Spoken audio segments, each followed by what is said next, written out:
Welcome to a special episode today, or not episode, but actually just video. This is a co-founder AMA with Michael from Euler Labs. There's such a history of Euler. We're not going to get into that because I think there's something way more exciting, which is aside from the fact that you guys passed a is that true? $2 billion of supply on Euler? Nearly 1.91. It's not actually okay, but it's so close. close. I got excited then. Yeah. Sorry. Which is absolutely wild. On top of that, you guys have released something called EulerSwap, which might take people a bit to wrap their minds around.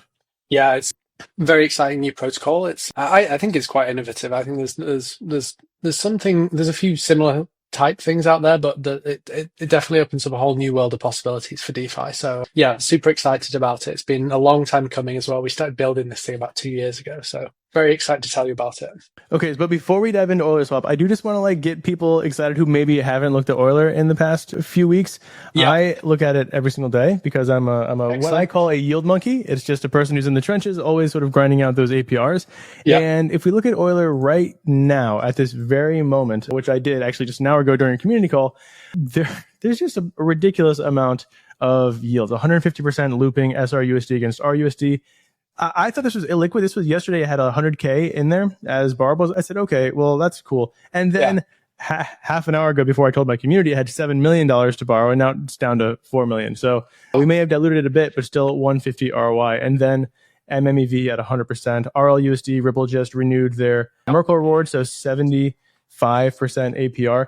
So Euler you guys have been sort of the place where a lot of teams have said, okay, we're willing to work with you directly. We'll incentivize on Euler. And that's made the looping and leveraging strategies remarkably lucrative, which has allowed you to attract, I think, faster than any other protocol, nearly $2 billion of supply. And now, as far as I understand, you guys are going to leverage the lend side collateral and also maybe even the borrows, but I don't fully understand that, to create your own. Would it be considered an AMM?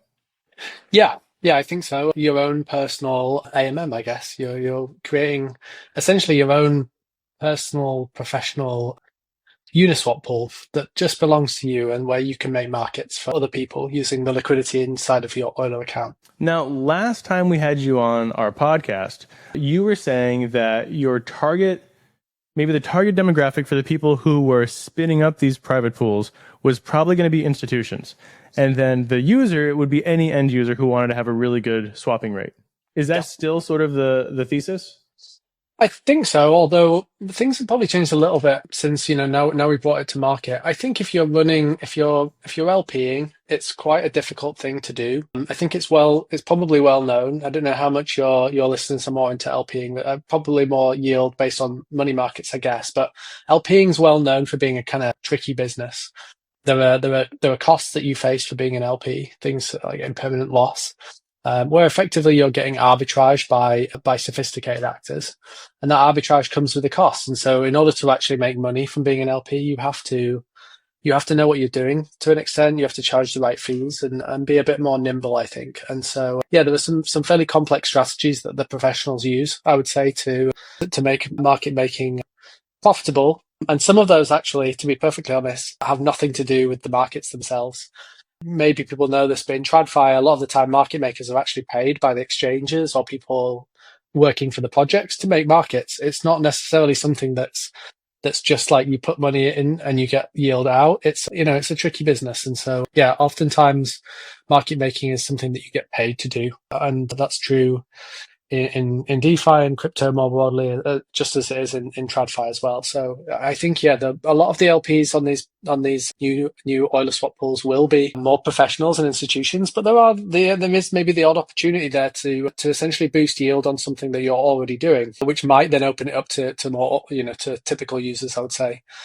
A good example might be, if you want to have, directional exposure on something, maybe you've got two sources of collateral in your account and you're borrowing something else. You might be quite happy to swap fees by installing an AML on top of the collateral in your account and allow, another protocol called Fluid calls this smart collateral swaps.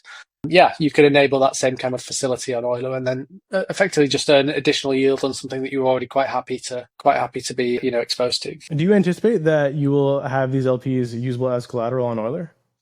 So this is the cool thing, right? Historically, if I just set up the problem for you, where we've been in the past, where do these LPs come from on other dexes and things, Uniswap and Curve and so on? Well, in the very early days, it was just people like me, you probably, and lots of other people experimenting and chucking their money and seeing what happens. And over time, I think people realize this is quite hard. I lose a bit of money. So in the long run, I think we've seen the emergence of LPs becoming more protocol-owned liquidity, professional market makers or private deals with people to basically provide the liquidity, and they'll just get paid for it. Some dexes still operate under a model where you incentivize, you rather than incentivizing individual private LPs, you just incentivize the community, and you can spit out rewards and so on. But it's very, very expensive to pay for liquidity. Actually, if projects need it. Stablecoin projects especially need liquidity. A lot of new projects need liquidity for their own token to enable it to be successful, but stablecoins especially need it because they need liquidity in DEX markets to facilitate liquidations and to facilitate growth on money markets and credit markets. So what do people do? Well, if they want to borrow, if they put liquidity in another DEX, let's say, they want to then borrow against it. And there's two main reasons for that. One is because they want to leverage it because they're getting paid such a handsome APY. They're like, well, if I could just borrow and then redeposit back in this thing, I could get a very handsome APY from it. The other reason is that they want to increase liquidity because that's the mandate of the person paying them. The person paying them will say, I want you to create as much liquidity as you possibly can for this product. And so the easiest way for them to do it would be to leverage it and loop it. And then the other use case is just hedging. Maybe you're working as a private LP, but you're getting paid to do it, but you don't necessarily you want to hedge out the exposure to the asset that you're paying for. And so in that case, you just want to borrow against it. If you put $1 million in the LP, borrow 900.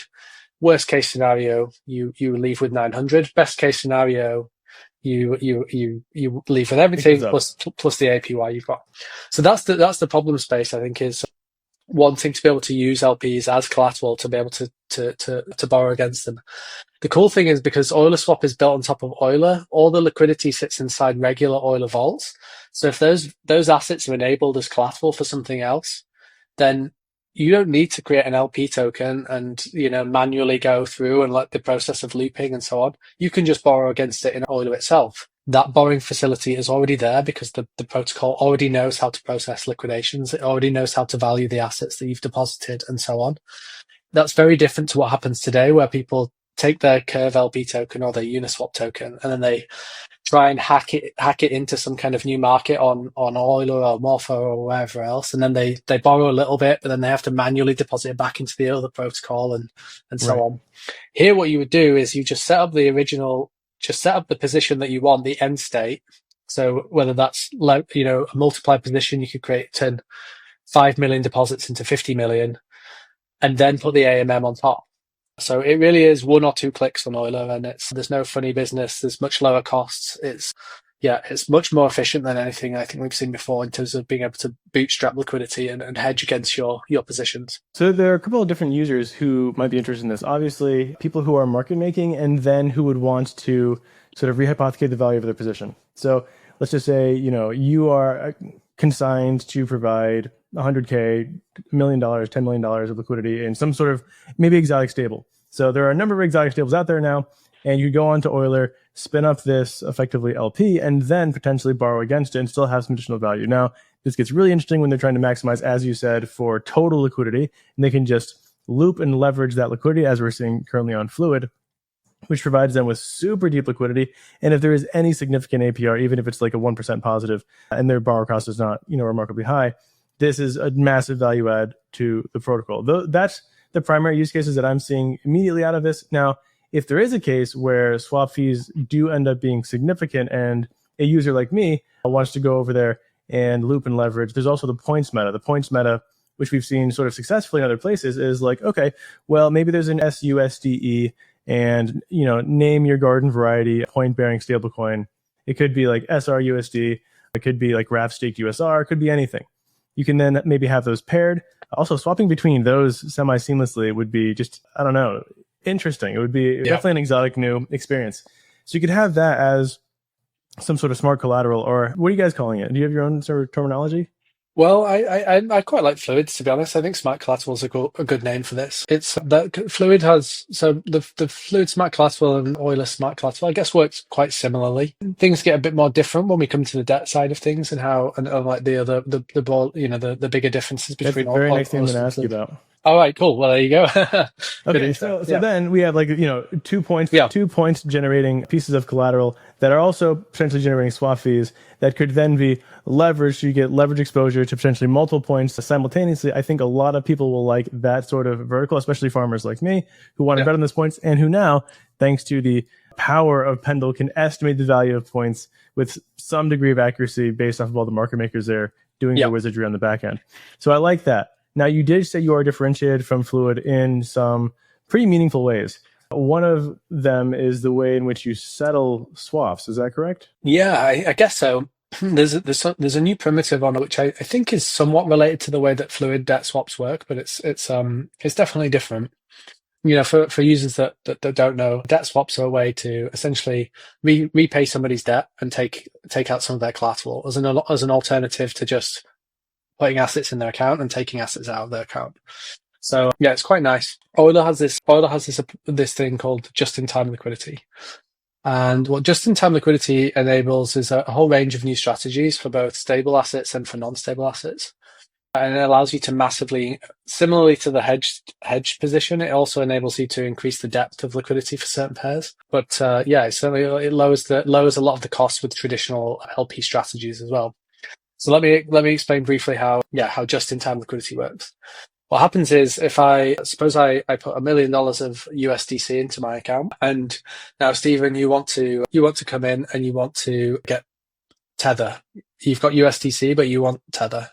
So you send in $1 million of USDC to me. I deposit that as margin into my account as additional collateral along with my margin into my account, and then just in time, I borrow the USDT that I need to service the swap, and I send that back out to you. So the cool thing about this is I never started with any Tether to begin with. I didn't have any debt. I didn't have any exposure. You benefit massively from this because you just managed to access liquidity that wasn't even there before, right? There's no LP with Tether in the pool. So you're able to access potentially much deeper liquidity from the swap. You pay me a swap fee.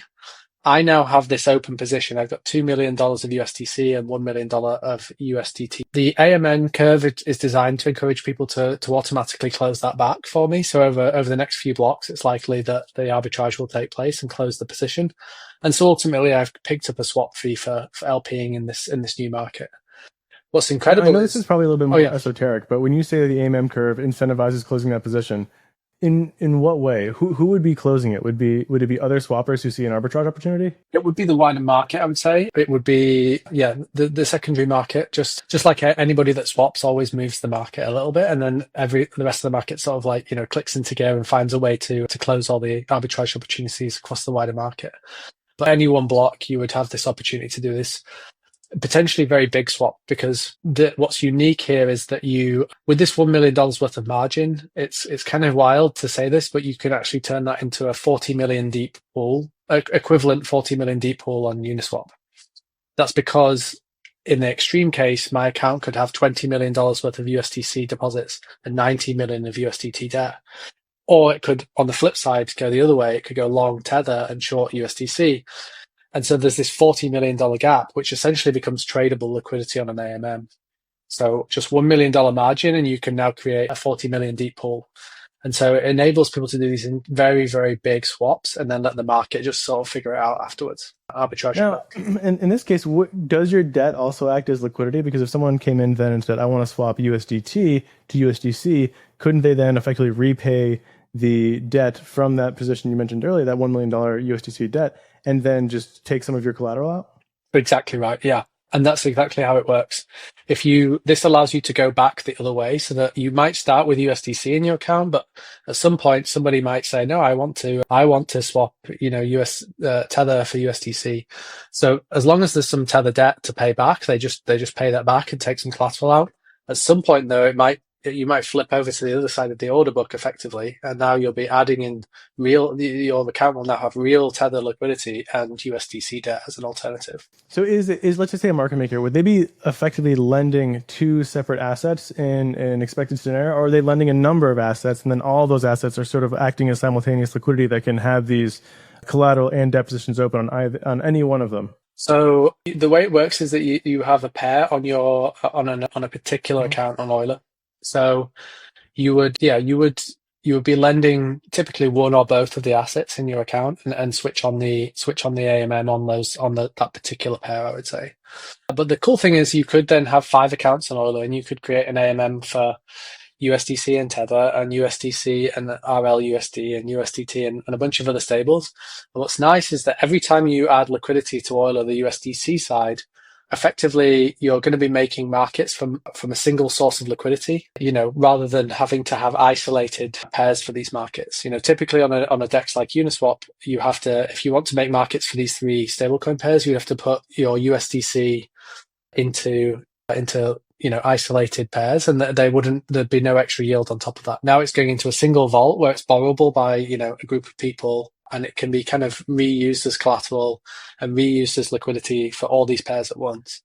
So it allows you. So that needs to be maybe broken down a little bit more, because that seems like a really big feature that I know that I am still intellectually undervaluing. So one user could deposit well, actually, this is kind of the question that I have, is when users are setting up liquidity, are they setting it up in a specific ratio for swapping, or are they saying, like, I just want to be in USDC, USDT sort of lending. I have, $1 million of USDC and I have $2 million of USDT. This is a very wonky ratio, but I'm just going to throw it on there and then it can be used for swapping however you guys want. So as a user, you actually define the rules. You define the shape of the curve and the type of liquidity you want to provide. EulerSwap's quite unique. A lot of people these days are using tick-based liquidity, in sort of Uniswap v3. EulerSwap goes back to using a curve, but it's not like a Uniswap v2 curve, and it's not necessarily a stable swap curve. It's a bit of a hybrid and much more flexible than most curves I've seen before. What it allows you to do effectively is you choose a center of concentrated liquidity, a price at which you want to concentrate liquidity. That's called we call that the equilibrium point. So this is where your concentrated liquidity is going to be. You can then different amounts to different sides of the order book. So normally that you'd have to add an equal amount on other dexes. You could do $1 million on one side and 0 on one side, or $10 on the other side, totally up to you. You can concentrate liquidity asymmetrically around that equilibrium point as well. So you could do really deep concentrated liquidity on one side, 1-for-1 swaps, and then allow a really widely distributed range of liquidity on the other side of the order book. And what's nice is that if you just put in real reserves for this AMM, then your DEX will just trade like any other DEX you've ever interacted with. What's cool is that you can set the parameters such that you go beyond the amount of the real amount of liquidity that you've actually got in your account. And that's when you do that, you implicitly switch on this borrowing facility inside the protocol, so that if it can't find the real reserves in your account, it goes looking for them through borrowing, and it tries to borrow them to satisfy swaps for people. Is that like when you were talking about earlier, where a user might have, $2 million of USDC or whatever, and then someone wants to borrow USDT against it? There's no USDT in that user's account, but they have this maybe switched on, and so now that $2 million USDC can borrow the USDT in order to complete that swap. Is that the functionality you just mentioned? Exactly, yeah. So in that case, you could just have a vanilla AMM where you put $2 million of reserves on one side and 1 million in the other side. Now, if someone wants to swap, the AMM will be like, sorry, no, you don't have any tether, right? It would just be like, no, there's no swap available. But here you could set the reserve such that you had 2 million in one side, and then you'd put like 10 million in the other side. Now what happens? The AMM is like, okay, cool. I don't actually have enough tether to satisfy this swap, so let me try and borrow it for you. And if it can borrow it, it will. And it sends, collateralizes the swap in and returns the amount out as via debt. And this is the beauty, because the missing piece here that I think hasn't been explicitly mentioned, but maybe some of the users have already caught on, is that borrowed USDT is coming from, I imagine, like the Euler prime markets or the Euler main markets. Yeah, this is the cool thing. I mean, you can install one of these on any pairs on Euler. So the implications for the lending are quite interesting. For If you're a new stablecoin issuer, you can make your own brand new market on Euler, and then you'll have a lending, borrowing, and swap facility all in one place, all with very deep liquidity available and so on. And then it would be isolated to that market. But you can actually install an AMM across a vault, one vault that's in Euler Prime and another vault that's in another completely separate market. Obviously, if there's no collateral relationship between those two vaults, then the borrowing facility won't be available. But sometimes there is, sometimes there isn't. It depends what you want to enable. If there's no collateral relationship, still a very useful feature of EulerSwap, which we haven't really touched on yet, which is that imagine you've got your own Stephen coin, some kind of horrible meme coin. You don't have a Stephen coin, do you? I'm assuming there's no. No, I don't have a Stephen coin. No. No, so no Stephen coin. So yeah, you create Stephen coin, and it's never going to be a collateral asset on Euler. I can guarantee that. But yeah, it's you want to create a DEX market for it. Allow your listeners to trade Stephen coin with probably WETH, right, or USDC. What you can do here is you could create a new Stephen vault on outside of Euler Prime, and then you can deposit real Stephen assets to it, and then you could deposit the quote asset side, the WETH and the USDC into the vault on top of Euler Prime. Now, what's useful about that is you don't have the call debt facility or anything like that. Like there's no borrowing capability around, but you're now earning yield on the quote on the most important asset in this pool, which is the USDC side or the WETH side of the pool. So Euler for instance, as a protocol, has around $10 million worth of protocol owned liquidity out in the DEX markets right now. Half of that is quote assets, roughly, ETH or USDC. And none of that's earning yield. The volumes on Euler token aren't sufficient to really justify that amount of liquidity just being sat idle in Uniswap, frankly. But if we put it in Euler instead, it would bring more liquidity, more ETH and USDC liquidity to the Euler Prime, which is great for bottlers and more yield. Maybe $250,000 to $500,000 a year extra yield for the Euler DAO could be earned if we had this setup. And that's without any fancy just-in-time or debt swaps or anything else. It's just a better overall market structure for new assets. Okay, so let me try to break this down at like a third grade level to make sure they understand. Yeah. Let's say there's an exotic pair. So you have some exotic asset. Well, we're using Stephen coin, and actually it'd probably be a Stephen token. I'm not launching my own chain here. Yeah. Stephen token, and we'll use WETH. That's a good example. The WETH in that LP is earning lend side yield on Euler. Now, I can't borrow any WETH if I run out of WETH in that pair because it's an exotic collateral and people don't want exposure to that on Euler, but it is earning lend side liquidity. If it gets used up, okay, no more of that. Let's, if Stephen coin, I guess, skyrockets and sucks out all the liquidity from the WETH. But if it goes down, that just means that the total LP is now earning more of that lend side yield the entire time. So what you're positing is that there's a ton of inefficient liquidity out there that has to be there for market making purposes, for just like the backbone of DeFi liquidity in general, and it's earning a generally pretty low APR. What it could be doing is having one or both sides of that liquidity on Euler earning a lend side yield in the interim, while the swap yield is potentially uninteresting. That's exactly right. Yeah. At the same time, what that would do is deepen the lend side liquidity on Euler, which allows people like me who love to leverage up, exotic stablecoins, exotic ETH derivatives, exotic BTC derivatives to tap into a deeper liquidity all at the same time. That's exactly right. Are there 100 meme coins out there with maybe $1 million of USDC and ETH in their pools? Probably there are, right? Probably a lot more than that, but probably very unproductive use of capital most of the time. Put that capital, make those markets, put them into Euler Prime, and now you better for those projects, and certainly better for Euler Prime as well. It increases the liquidity massively. So even for there's something for everyone on EulerSwap, whether you're an institutional grade stablecoin, real world asset issuer, all the way through to the the kind of more degen side of DeFi. There's something there for EulerSwap. Now, I guess the next question I have is, you talked about these different markets that have more exotic collateral. I've heard the term frontier floated around a bit. Mm-hmm. What is Euler Frontier? Yeah, so this is a new type of market that's been designed by one of the risk curators that Euler DAO works with, called Objective Labs. And it's a new type of market that's isolated, but it's not curated, so the parameters are fixed. But effectively, it can operate a bit more like a miniature Aave, I would say. So it allows, there are probably users have used Morpho, and you've used Morpho. On the lower level of Morpho, they have markets. Those markets are very simple though. You have a single collateral and you have a single borrowable asset, and the collateral never earns any yield, right? It's an escrow, what we call escrowed collateral. It just sits there, in escrow being used as collateral. It doesn't get rehypothecated in any sense, typically. So Morpho has this concept of isolated pairs. A frontier market's a generalization of that to more assets. It's essentially a kind of template for new projects, I would say, because time and again we see the same sort of setups for new projects. They don't just come in pairs. They typically have a PT token with a yield-bearing token with the underlying, and then they want to borrow one or more other stable assets. Yep. And so you have this common template that we've seen emerging. Every new stablecoin wants the same type of setup. And so a frontier market is essentially a templated, non-risk curated market that enables all those things to come together in a more efficient way than just making lots of fragmented, isolated pairs.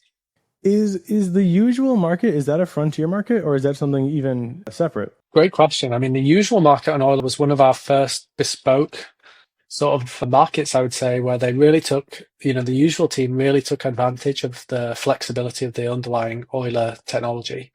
I think unlike a lot of protocols, we have a very flexible toolkit for making credit markets. It's not a one size fits all. You can go in and you can customize things. In particular, we have things like hooks and things called operators and so on, which allow more complex types of products to be built. The hooks themselves allow you to add custom code to the way that the vaults work.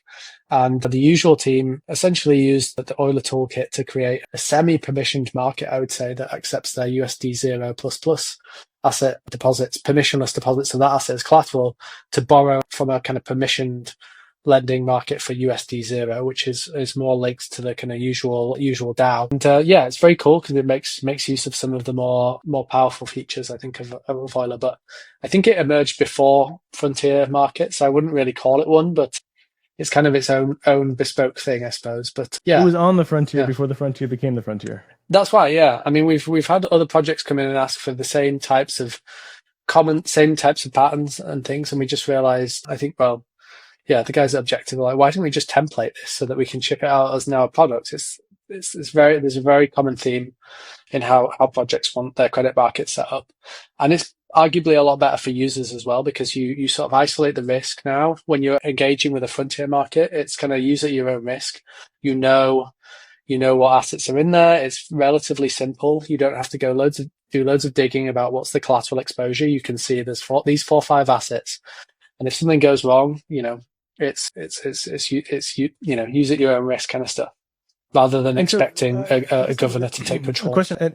It's interesting. I think over a year ago, maybe 2 years ago, almost at this point, you were telling me that the Euler you guys were building, which is now live and has nearly $2 billion of supply, is going to allow you to effectively build whatever kind of money market you want on top of it. It's going to be like the base layer infrastructure for anything. You guys could build. If you want Aave, you can build Aave on top of it. You want a Morpho, you can build Morpho on top of it. And now we're finally seeing that come into fruition, not only with the usual market, but now with these frontier markets. And now you guys have even gone past that and are bringing an AMM to it. So I was skeptical at first, but now we're actually seeing it happen. And you guys were, I think maybe still are, the fastest growing borrow lend in DeFi, sort of full stop. And it's been really cool to watch that meteoric rise. I do have a couple more questions about Frontier. I know that's not the reason why we had this call, but it's just so fascinating to me. Yeah. With the frontier markets, you were saying that there's no curator, which to me, and that the teams that are spinning these up are effectively like choosing the parameters. Does that mean that they are setting the borrow costs manually, or is there still a curve that's implied, or how does that work?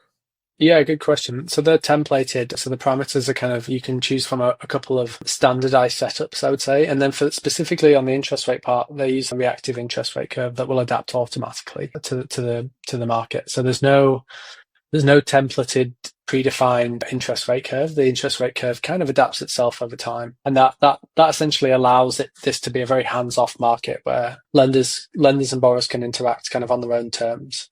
We also have Euler Earn coming, which has been a long-standing development project that sometimes takes a backseat to some of the other fun stuff we've been building, but will be coming eventually, which is more of like a capital allocation system, I would say. and maybe a little similar to Metamorpho, but more custom built to work with the Euler vaults. And I think that would be quite useful for frontier markets as a kind of feeder system into the frontier markets. Then you can have risk curators operate those types of markets rather than needing to operate their own underlying markets.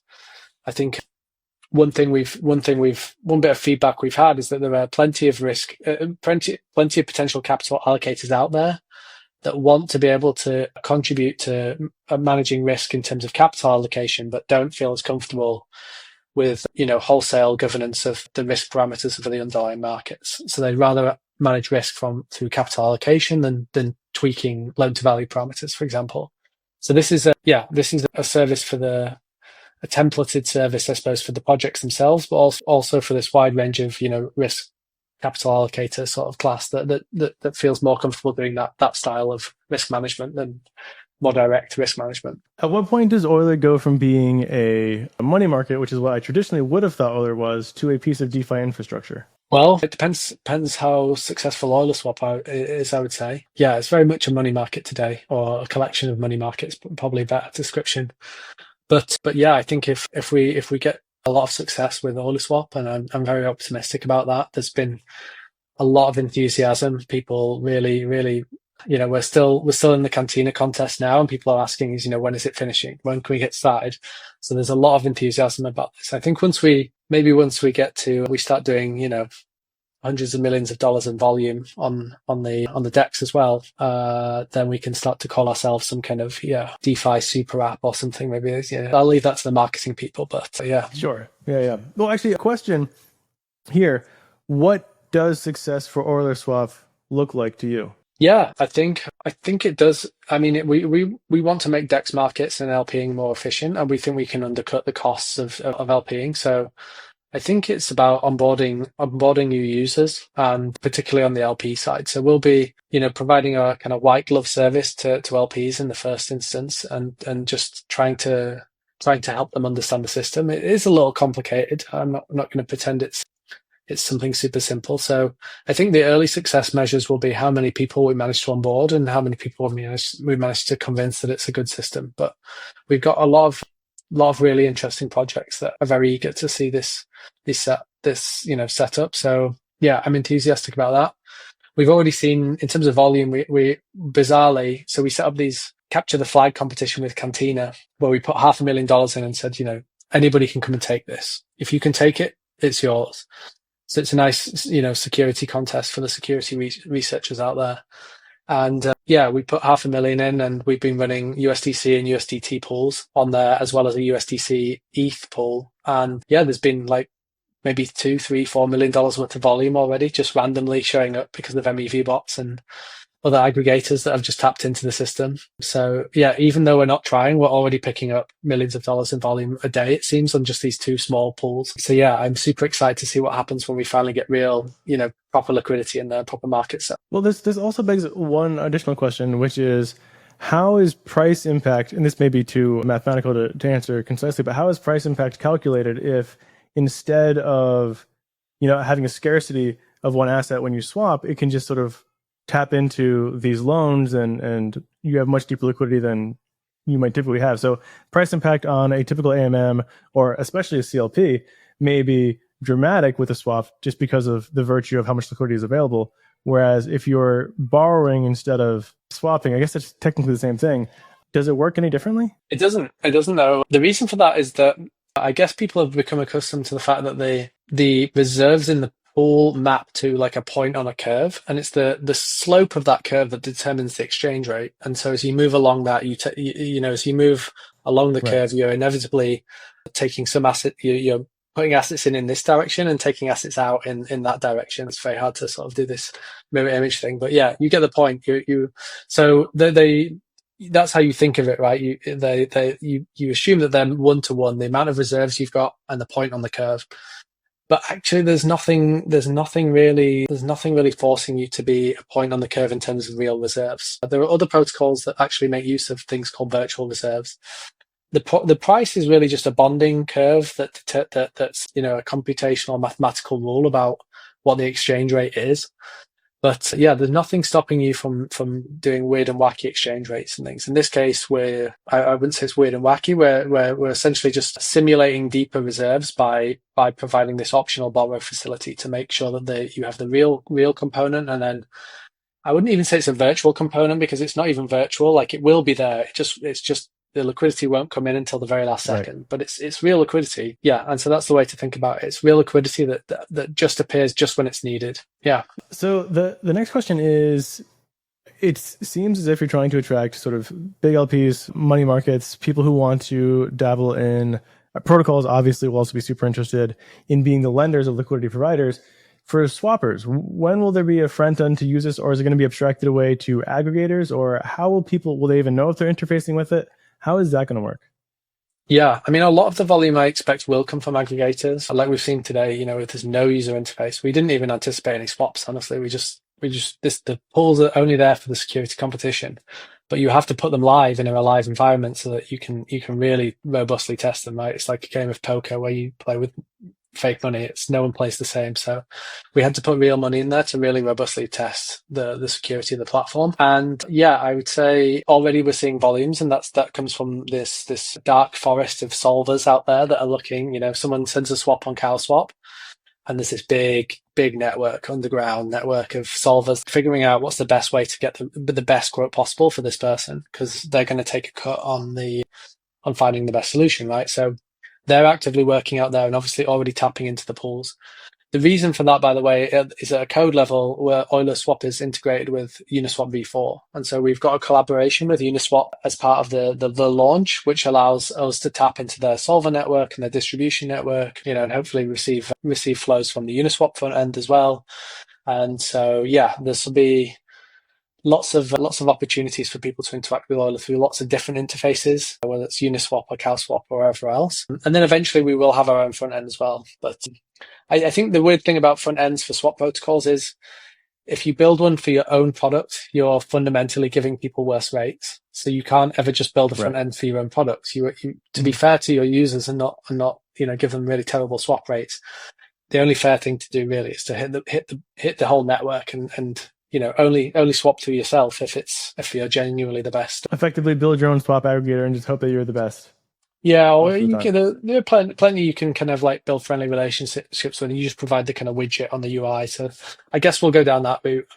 Yeah, there will be some swap interfaces people can use for testing pools. We'll be making those live so that the LPs themselves can perhaps come in and perform tests, do swaps and tests and so on. And in some cases, some of these pools might involve permissioned real world assets, in which case you might not get support from, Uniswap front end or CowSwap or wherever else. In that case, it might be important to come to Euler. But yeah, mostly users will come through other front ends than Euler. And another question would be, with the setting up of the LPs directly, would that be something you foresee being on like the front end of the main app, or is that going to be a separate app that is catered more towards those larger LPs? Well, we've built a tool for this. It's built by my co-founder Doug, who's like a hardcore computer scientist. So I'd say the interface looks like computer scientists, professors sort of like web page from the 1990s a little bit. But I'm being sorry, Doug, if you're listening. No, I'd say it's not fully styled. Is a polite way to put it. So yeah, it's I think initially it'll be a bit of a white glove service, and we kind of present people with this UI and help them build it. Ultimately, we don't want people making mistakes. We want people to make sure they understand it, and we want to work with projects and find out where the pain points are.